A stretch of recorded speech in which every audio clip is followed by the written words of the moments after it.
ایک اور امپورٹنٹ جو ایلیمنٹ ہے اس کیس کا جو میرے خیال سے دس فار ڈسکس نہیں ہوا،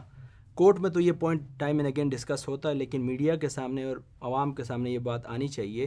کہ لوگ کہہ رہے ہیں اور پولیس آفیشلز ایون یہ کہہ رہے ہیں کہ جو ایکیوزڈ ہے اور اس کے ساتھ جو کو ایکیوزڈ ہیں انہوں نے پشاور ہائی کورٹ سے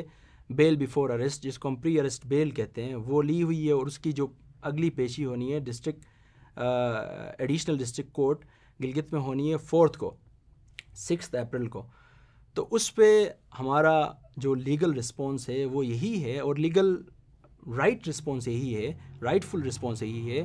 کہ ہیبیس کارپس کی جو پٹیشن ہوتی ہے اٹس فار پروڈیوسنگ این ایبڈکٹی. کوئی بھی ایسا پرسن جس کو گاڈ فاربڈ کسی نے ایبڈکٹ کیا ہو، کسی نے کڈنیپ کیا ہو، کسی کی ان لافل ڈیٹینشن میں ہو، تو ان جنہوں نے ایبڈکٹ کیا یا کڈنیپرز ہیں ان کو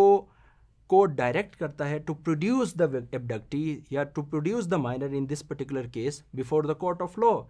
It has nothing to do with the pre-arrest bail. It has nothing to do with the bail that is being granted by the Peshawar High Court. کیونکہ کورٹ نے صرف پولیس آفیشلز اور رسپونڈنٹس کو یہ ڈائریکٹ کیا ہے کہ اس بچی کو آپ کورٹ کے سامنے پروڈیوس کریں تاکہ اس کی جو مینٹل کیپیسٹی ہے whether she is mature or not, whether she is a legal adult or not, وہ چیز ایسرٹین ہو تاکہ سبسیکوینٹلی اس نے جو marriage civil contract enter upon کیا ہے اس کی ویلیڈیٹی، اس کی جو کانسٹیٹیوشنلٹی ہے اس کو ایڈریس کیا جا سکے.